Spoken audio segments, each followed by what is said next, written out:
एकदम झड़क करके पूरा लगा जैसे कि उससे उसका जायदाद मांग लिया। निकल, वो निकल गया।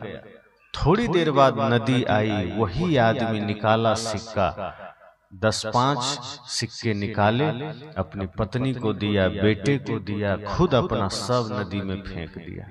मैंने कहा धन्य है ये आदमी, इसको नदी में मां दिख गई, नदी में भगवान दिख गया, लेकिन जो सच में भगवान स्वरूप में ये इंसान लाचारी में इसके सामने आकर हाथ फैलाया, इसको दुत्कार के हटा दिया। ये क्या भक्ति करेगा, ये क्या गंगा में मां का दर्शन करेगा? आपके द्वार पर कोई दीनहीन लाचार आकर चला जाता है, आपको उसमें परमात्मा नहीं दिखता, लेकिन मंदिरों में जाकर तुम परमात्मा देखाते। ये हैरानी की बात नहीं है कि जिसमें है वहां दिखा नहीं, और जहां नहीं है वहां तुम देखते। कितने आश्चर्य की बात है। जिसको जहां है अगर वहां दिख गया तो वो सब जगह देख लेगा। अगर जीवों में परमात्मा दिख गया तो समझ जाना कि उसको हर जगह दिख जाएगा, लेकिन अगर इंसानों में परमात्मा ना दिखा तो कहीं नहीं दिखेगा। लेकिन हमें बड़ी भूल होती है जीवन में कि नहीं, हम तो मंदिर में भगवान को देखेंगे। जो भगवान स्वयं कह रहे हैं कि मैं मंदिरों में नहीं रहता, मैं लोगों के हृदय में रहता हूं, हम तो उसी भगवान को धोखा दे रहे हैं। कृष्ण बार बार कह रहे हैं ईश्वर सर्वभूतानां हृदय से अर्जुन तिष्ठति, सभी हृदय में ईश्वर रहता है। राम के मुख से कहलवाया गया प्रकृति पार प्रभु सब उर्वासी, प्रभु सभी के हृदय में रहता है। गीता कह रही है, रामायण कह रहा है, उपनिषदें कह रही है, वेद कह रहा है कि सब में ब्रह्म है, सब में परमात्मा है, लेकिन सबके साथ हम छल कर रहे हैं, सबके साथ हम धोखा कर रहे हैं, और जहां नहीं है निर्जीव में वहां जाकर के हम पूरा भक्ति का दिखावा। संतों ने कहा नहीं, ये भक्ति नहीं है, और ऐसे में भगवान नहीं मिलते। भक्ति तो निश्चल निष्कपट हो और सेवा का भाव हो। अगर कोई द्वार पर भूखा आवे, बिना किसी कामना बिना स्वार्थ के सेवा कर दो, एक मुट्ठी अन्न दे दो, समझाना भक्ति हो गई। भक्ति सच में करना है तो सेवा धारण कर दो, सेवा ही भक्ति है, दूसरा कुछ नहीं है। बाकी जो हम दीप जलाते हैं, अगरबत्ती जलाते हैं, या फूल मेवा मिष्ठान चढ़ाते हैं, ये तो हमारे पूजा आस्था श्रद्धा का एक छोटा सा रूप है जो हम दिखाते हैं, वरना विशालतम रूप तो सेवा ही है। हम गुरु की आरती करते हैं, ये आरती सिर्फ हमारे श्रद्धा का छोटा सा परिचय है। बाकी मान लो गुरु की आरती कर ली और भोजन न पूछो, आसन न पूछो, तो आरती से काम बन जाएगा। गुरु की पूजा क्या है? आरती उतार ली, अब गुरु जी कहीं बैठे हैं, कोई मतलब नहीं, ना पानी ना भोजन, यही है भक्ति। भक्ति है कि हम सर्वप्रथम गुरु की सेवा कर सके, और गुरु ही नहीं, द्वार पर कोई भी आ जाए, मित्र आ जाए, परिजन आ जाए, अपरिचित आ जाए, सर्वप्रथम आपकी जिम्मेदारी क्या है? आप पहले पानी पूछेंगे, बैठाएंगे, और अगर भूखा है तो 1-2 मुट्ठी अन्न भी पूछेंगे। लेकिन आते ही आप सिर्फ भक्ति की बात करें कि आइए आइए हम आपकी आरती उतारेंगे, अवतार भी लें, और चुपचाप बैठे रहें। अब बेचारा 4 दिन का भूखा आदमी, वो सोचे भोजन कब देगा, अब आप भोजन ही ना दें, वो बार बार झांके। आप आरती कर रहे हैं उसकी, आप उसके नाम का जयकारा लगा रहे हैं कि अतिथि महाराज की जय, अब वो बार बार सोच रहा है रोटी कब आएगी, अब आप जय बोले जा रहे हैं, वो प्यासा बैठा है। सोचो ये भक्ति है? नहीं है। आप सर्वप्रथम भक्ति के मूल स्वरूप सेवा को धारण करो। अगर आप भोजन दे दिए, आसन दे दिए, उसके बाद अगर अगरबत्ती नहीं भी जलाए तो कोई हर्ज नहीं है, लेकिन सिर्फ अगरबत्ती में रह गए, सिर्फ दिया जलाने में रह गए तो कुछ नहीं मिलेगा। और आज हमारा भारत दिया जलाने में सबसे ज्यादा आगे, लेकिन दिया से हम कुछ सीखते नहीं है। दिया ज्ञान का प्रतीक है, अंधेरे को दूर करता है, लेकिन दिया जला करके भी हमारे हृदय में अंधेरा ही रह जाता है। हमारे हृदय में भक्ति का उजाला नहीं होता, ज्ञान का उजाला नहीं होता। अगर दिए भी जलाओ गुरु के सम्मान में, संतों के सम्मान में, तो उस दिए से कुछ समझो, सीखो कि जैसे छोटा सा दिया भी इतना सामर्थ्य तो रखता है कि आसपास के अंधेरे को दूर कर देता है। वो दिया आपके हृदय में भक्ति का रूप ले ले, ज्ञान का रूप लेकर आपके भीतर के समस्त नफरत, विकार, घृणा रूपी अंधेरे को मिटा दे, तब वो दिया जलाना सार्थक हुआ। लेकिन बाहर दिए जले, हमें कोई फर्क नहीं पड़ा। ये तो ऐसा ही है जैसे कोई आदमी बरसात में भीगना चाहे कि हमें थोड़ा बरसात में भीगना है, लेकिन छाता लेके चला जाए तो पानी तो खूब गिरेगा लेकिन देह पर एक बूंद नहीं गिरेगा। अब वो कहे कि देखो हम बारिश में तो खड़े हैं, भीग नहीं रहे हैं, तो छाता हटाओगे तभी तो भीगोगे। और कोई आदमी और कोशिश करे, छाता हटा करके रेनकोट पहन ले और तब पानी में चला जाए तो एक बूंद पानी आएगा देह पर। हम भी गुरु के पास जाते हैं, संत के पास जाते हैं, तो अज्ञानता का, अविद्या का रेनकोट पहनकर बैठ जाते हैं। अब गुरु अमृत की छींटे भी बरसा दें तो हमें लगता तो है कि सब गिरा हमारे ऊपर ही है, लेकिन बीच में जो रेनकोट हमारा अज्ञानता का है वो उसको भीतर आने नहीं देता। फिर हम घर जाते हैं, वही छल कपट माया मोह में हम भूल जाते हैं, वही दरिद्रता, वही चिढ़, एक दूसरे के साथ वही वैमनस्य, वही विरोधाभास। फिर दूसरा आदमी कहता है कि अरे ये तो सत्संग में गया था, ये तो गुरु के पास गया था, इसके जीवन में कोई बदलाव क्यों नहीं आया? तो बदलाव कैसे आएगा? बदलाव के लिए हम प्रयास नहीं करते, हम चेष्टा नहीं करते। बदलाव के लिए प्रयास करना है। संत कहते हैं पहले हृदय को पवित्र करना। गुरु के ज्ञान के छींटे तुम्हारे हृदय में पड़ेंगे तो पावन होगा। अगर हृदय का द्वार बंद करोगे तो वहां छींटे नहीं पड़ेंगे। तो मैंने कहा भक्ति का अर्थ है सेवा। अगर भक्ति करनी है तो सबसे पहले तो सेवा का भाव, और दूसरी बात निष्काम भक्ति। निष्काम मतलब भक्ति करो गुरु की तो चाहो मत। मैंने पहले ही कहा कि हम मंदिर भी जाते हैं तो कुछ चाह करके जाते हैं, गुरु के पास भी जाते हैं तो कोई चाह लेकर जाते हैं। और चाह क्या है? अगर गुरु की भक्ति भी किए तो चाह क्या है? चाह यही है कि गुरु जी कृपा करना नौकरी लग जाए बेटे, कृपा करना और जमीन खरीद ले, कृपा करना मुकदमा में विजयी मिल जाए, कृपा करना घर 2-4 मंजिला बन जाए, 2-4 फ्लैट खरीद लें। यही तो मांगने जाते हैं। दूसरा क्या मांगते हैं? हमारी भक्ति की पहचान वही हो जाती है जब हम सिर्फ स्वार्थ के लिए जाते हैं। पता चल जाता है कि वो भक्ति नहीं है, वो सिर्फ सौदेबाजी, कि हमने आपको गुरु बनाया, हम आपको मानते हैं, अगरबत्ती दिखाते हैं, आपको भी देना पड़ेगा। और गुरु से हम वही संसार मांगने की चेष्टा करते हैं, वही दुनियादारी मांगने की चेष्टा करते हैं जो एक दिन छूट जाना है। सच्चा भक्त वह है जो गुरु के पास जाए, और अगर गुरु कहें भी कि बोलो क्या दे दें, तो ये न कहे कि मुझे घर दे दो, पद दे दो, जमीन दे दो, कि मुझे सोना दे दो, चांदी दे दो। भक्त हो जाओ तो इतनी परख तो हो जानी चाहिए कि ये छोटी क्षुद्र चीजें क्या मांगे गुरु से, क्योंकि जिस दिन मौत आएगी न सोना काम आएगा न चांदी काम आएगी। जब मृत्यु आएगी तो ये सब छूट जाएंगे। फिर सदगुरु से हम ये क्यों मांग लें जो छूटने वाला है? सदगुरु से मांगने का अवसर मिला है, गुरु से कुछ पाने का सौभाग्य मिला है, तो गुरु से वो मांगना जो मौत भी तुमसे छूटा न सके, तुमसे विलग न कर सके। गुरु के पास जाइए तो आंखें बंद करके गुरु से ये कहिए कि हे सदगुरु, ऐसी कृपा करना कि आपके चरणों में मेरी भक्ति बनी रहे। हे सदगुरु, और अगर कुछ देना चाहते हो तो मुझे नहीं, मैं ये समाज, ये राष्ट्र, विश्व के लिए शांति चाहता हूं। मैं चाहता हूं ये समाज सुखी रहे, मैं चाहता हूं कोई भी यहाँ दीन दुखी गरीब न रहे, मैं चाहता हूं हर कोई सुखी हो जाए। सर्वे भवन्तु सुखिनः सर्वे सन्तु निरामयाः सर्वे भद्राणि पश्यन्तु मा कश्चित् दुख भाग भवेत्। ये मांगो गुरु से, भगवान से।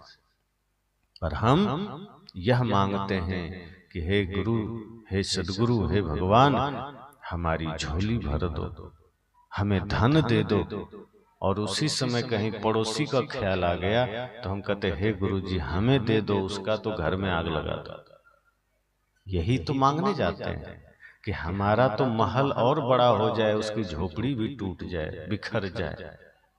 अगर अपना बच्चा एग्जाम पास कर गया और कहीं लग रहा है पड़ोसी का भी बच्चा कर जाएगा, तो हम भगवान से प्रार्थना करते हैं कि 1 किलो लड्डू एक्स्ट्रा देंगे, उसका बच्चा फेल हो जाए। सोचो, इतने खुराफात लेकर हम भगवान के पास, मंदिर, गुरु के पास जा रहे हैं, ये हम मांग रहे हैं। ये भक्ति नहीं है, ये भक्ति के नाम पर मूढ़ता है, ये छल कपट है। वही जो मन हमारा काम क्रोध लोभ के रंग में रंगा है, वही हम वहां करते हैं। पर्दा भक्ति का लगा दिए, जीवन वही है। अब पर्दा कुछ भी लगा दो, पीछे गंदगी है तो गंध तो आएगी। अब मान लो पीछे पूरा कबाड़ इकट्ठा है और सामने खूबसूरत पर्दे लगा दो, तो क्या कबाड़ का गंध नहीं आएगा? पर्दे से कुछ नहीं होता। अगर गंदगी को मिटा दोगे तो पर्दे लगाने की जरूरत नहीं पड़ेगी, जीवन ऑटोमेटिक पर्दा हो जाएगा। अगर जीवन में भक्ति सच में जागृत हो जाएगी तो बाहर से ढोंग करना नहीं पड़ेगा, बाहर से पाखंड नहीं करना पड़ेगा। जहां रहो, जिस स्थिति में रहो, भक्ति आपको प्रकाशित कर देगी, आपको दिव्य बना देगी। तो निष्काम भक्ति हो, कुछ चाह नहीं, कुछ मांग नहीं, अपने लिए तो नहीं। मांगो तो संसार के लिए मांगो, दूसरों के लिए मांगो। गुरु से कुछ भी प्रार्थना करो तो इसलिए करो कि सभी जीव सुखी रहें, हमें नहीं चाहिए। माता शबरी ने मांगा था कुछ अपने लिए, राम जी ने कितना प्रयास किया, माता शबरी ने नहीं मांगा, हनुमान जी ने भी नहीं मांगा, माता शबरी ने भी मना कर दिया। सोचो, राम किसी के द्वार पर खड़े हो जाएं, राम को हम कहते हैं परब्रह्म परमात्मा है। अब मान लो ऐसे कोई परब्रह्म परमात्मा किसी के द्वार पर खड़े होकर कहे कुछ मांग लो, तो आदमी सोचेगा बढ़िया मौका मिला है, मांग ही लेते। पर माता शबरी ने मांगा नहीं मांगा। वो जानती थी कि हम जो बाहर का कुछ भी मांगेंगे यहीं रह जाना है। तो इतना मूढ़ता हम कैसे कर सकते हैं कि स्वयं भगवान बैठे हों सामने और उनसे हम वो छोटी छोटी चीजें, क्षणिक चीजें मांग लें। अगर कोई राजा सामने खड़ा हो और आपको मांगने का अवसर लगे तो राजा से 1-2 रुपये मांगोगे क्या? 1-2 रुपया तो सामान्य आदमी भी दे देता है, भिखारी भी दूसरे भिखारी को दे देता है। अगर राजा से कुछ मांगने का अवसर लग जाए तो आदमी 1-2 रुपये नहीं मांगा करता। राजा से तो उम्मीद करता है लाखों मिल जाए, कोई जमीन का टुकड़ा मिल जाए। इसी तरह से संसार से मांगना हो तो कुछ छोटी चीजें मांग लो, कोई बात नहीं। लेकिन अगर गुरु से मांगने का अवसर आ जाए, भगवान से मांगने का अवसर आ जाए, तो ये क्या छोटी चीजें मांगना, सोना चांदी हीरे जवाहरात, घर मकान दुकान संसार, ये तो भगवान की तुलना में, गुरु की तुलना में ये क्षुद्र चीजें हैं, छोटी छोटी चीजें हैं जो कभी भी छूट सकती है, मिट सकती है। अगर सामने स्वयं गुरु खड़े हों तो उनसे ये साधारण चीजें नहीं मांगी जाती। माता शबरी ने ये दिखा दिया। यद्यपि उनकी झोपड़ी भी टूटी हुई है, शरीर पर कपड़े भी फटे हुए हैं, खाने को अन्न नहीं है, पैरों में पन ही नहीं है, खड़ाऊ नहीं है, चरण पादुका नहीं है, लेकिन फिर भी राम से ये नहीं कहा कि प्रभु एक घर ही बना दो। राम कहते रह गए कि कुछ तो मांग लो। उन्होंने कहा प्रभु क्या मांगना, ये शरीर भी जर्जर है, कब मिट जाए पता नहीं, इसलिए आखिरी श्वास तक इतनी ही कामना है। अगर कुछ देना चाहते हो तो भक्ति बनी रहे, बस भक्ति के सिवा कुछ नहीं। भक्ति की पराकाष्ठा पर है, भक्ति उनके जीवन में पहले से है, भक्ति के शिखर पर है, पर फिर भी भगवान से भक्ति ही मांगा, संसार नहीं मांगा। हनुमान जी से भी राम जी ने कहा था कि हनुमान तुम भी कुछ मांग लो। हनुमान जी ने मांगा, राम जी ने कहा कि मैंने सुग्रीव को दे दिया, विभीषण को दे दिया, सबको कुछ न कुछ दिया है, कुबेर को भी दे दिया, जिनसे जिनका जिनका जो कुछ भी था मैंने दे दिया। लंका जीत करके विभीषण को राज्य दे दिया, किष्किंधा का राज्य सुग्रीव को दे दिया। हनुमान तुम बचे हो, तुम क्या चाहते हो? हनुमान जी ने कहा प्रभु मुझे कुछ नहीं चाहिए। राम जी ने कहा कि हमेशा तुम मना कर देते हो, जब भी मैं कुछ देना चाहता हूं तुम बार बार मना कर देते हो, पर आज नहीं, आज तो कुछ लेना पड़ेगा। जब भी मेरा मन करता है कुछ दे दूं तुम मना कर देते हो, आज तो लेना पड़ेगा। तो हनुमान जी ने कहा प्रभु मेरा आज भी उत्तर वही है कि मुझे कुछ नहीं चाहिए। राम जी ने कहा बड़े जिद्दी हो, बार बार देना चाहता हूं तुम मना कर देते हो, पर आज मैं भी नहा धो के आया हूं और बिना दिए जाऊंगा नहीं। हनुमान जी ने कहा लगता है आज प्रभु मानेंगे नहीं, आज एकदम तय करके आए। तो हनुमान जी भी मजबूर हो गए, कहा ठीक है प्रभु ऐसी बात है तो अब क्या करें। राम जी ने कहा हाँ बिल्कुल तुमको लेना पड़ेगा, जो पद कहो दे दूंगा। कहो तो मैं तुम्हें इंद्र का पद दे दूं, कहो तो मैं तुम्हें कुबेर का पद दे दूं। हनुमान जी मन ही मन सोचते हैं कि प्रभु श्री राम हमें पद देना चाहते हैं, मैं पद का क्या करूंगा? पद पाकर के तो आदमी भूत हो जाता है, ये संसार का पद लेकर के मैं क्या करूंगा? पद कभी भी वर्तमान थोड़े रहता है। अब देख लो, आप ही सब देखिए, प्रधानमंत्री का पद है तो आदरणीय श्री नरेंद्र मोदी जी से पहले डॉक्टर मनमोहन सिंह जी थे, तो अब उनको कोई वर्तमान प्रधानमंत्री कह सकता है? भूतपूर्व प्रधानमंत्री मतलब भूत हो गए। अब वो प्रधानमंत्री नहीं है, पद में थे, पद चला गया, वो भूत हो गए। राष्ट्रपति रामनाथ कोविंद जी थे, अब भूतपूर्व राष्ट्रपति हो गए। वर्तमान में श्रीमती द्रौपदी मुर्मू जी हैं। तो जो भी आदमी पद में जाता है रिटायर होने के बाद वो भूत हो जाता है। भूतपूर्व, भूतपूर्व सैनिक, भूतपूर्व प्रधानाचार्य, भूतपूर्व विधायक, भूतपूर्व मंत्री, भूतपूर्व मुख्यमंत्री, संसार का कोई भी पद पालो एक दिन भूत बनना ही पड़ता है। हनुमान जी ने सोचा कि ये संसार का पद पालूंगा तो मैं भी भूत हो जाऊंगा, कभी न कभी तो छोड़ना पड़ेगा। लेकिन मुझे संसार का पद नहीं चाहिए कि मैं भूत हो जाऊं, मुझे तो वो पद चाहिए जो अभूतपूर्व बना रहे, और वह पद संसार का तो नहीं है। तो राम जी ने कहा कि कोई तो पद ले लो। हनुमान जी ने बहुत सोचा विचारा, दिमाग लगाया, कहा राम जी मानेंगे नहीं और हमें संसार का पद चाहिए नहीं। फिर अपने मन में गणित लगा लिया, उन्होंने दिमाग लगा लिया, कहा ठीक है प्रभु, अगर आप मुझे कोई पद देना चाहते हैं तो एक नहीं लेंगे, एक पद से काम नहीं चलेगा, 2 पद चाहिए। अब राम जी हैरान हो गए, का अब तक तो एक भी नहीं चाहिए था, मना कर रहा था, और चाहिए तो 2। राम जी खुश हो गए कि कोई बात नहीं, तुम्हारे लिए छूट है, एक नहीं 2 दे देंगे, बोलो कौन सा पद चाहिए। हनुमान जी बड़े भाव से झुके, श्री राम के दोनों चरण पकड़े, कहे प्रभु यही 2 पद मुझे चाहिए, दुनिया का कोई पद नहीं चाहिए। राम की आंखों में आंसू आ गए, उठाया उन्हें और बाहों से गले से लगा लिया। राम ने कहा कि मैं सोच नहीं पा रहा हूं हनुमान कि तुम्हें धन्यवाद कैसे दूं। इसलिए नहीं कि तू संसार नहीं मांगा, इसलिए कि तुम्हारे भीतर कितना ज्ञान, कितनी भक्ति भरी है। ये संसार कल को भक्ति का अगर कोई रूप कल्पना करेगा तो तुम्हारा नाम आएगा। इतना कोई कैसे भक्ति में हो सकता है, इतना कोई कैसे निष्काम हो सकता है।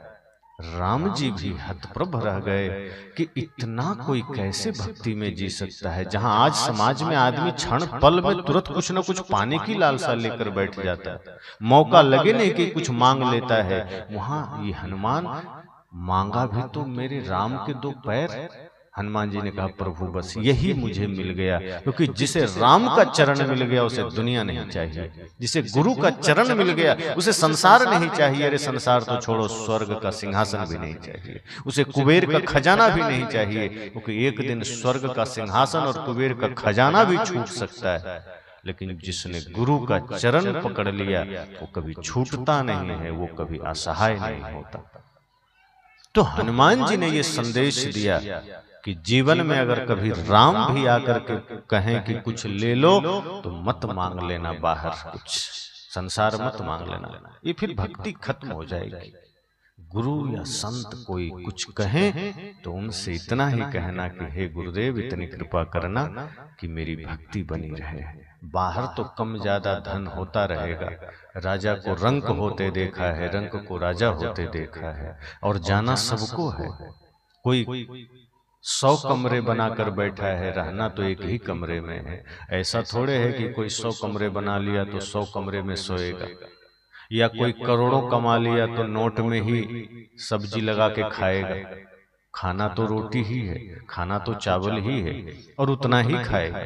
कोई बहुत बड़ा धनपति है तो ऐसा तो नहीं कि एक बार में 1 कुंटल आटा खा जाएगा, खाना उसको भी वही 2-4 रोटी, बल्कि जिसके पास जितना धन अधिक हो गया उसका भोजन कम हो जाता है चिंता के कारण, फिर उसको पचाने के लिए गोलियां खानी पड़ती है, सोने के लिए नींद की गोली लेनी पड़ती। तो ऐसा धन क्या करोगे जो तुम्हारे सुख चैन को छीन ले? तो बाहर तो कितना भी बढ़ जाएगा, सुख आ ही जाएगा, कोई गारंटी थोड़े है। बहुत कपड़े खरीद लेंगे तो एक साथ तो पहन के नहीं घूमेंगे, पैसा बहुत है, 50 तो जोड़ी कपड़ा खरीद लिए तो एक साथ 50 पहन के घूमेंगे के? खूब पैसा है, चप्पल खरीद लिए 10 जोड़ी, एक साथ पहनेंगे? पहनना वही एक है।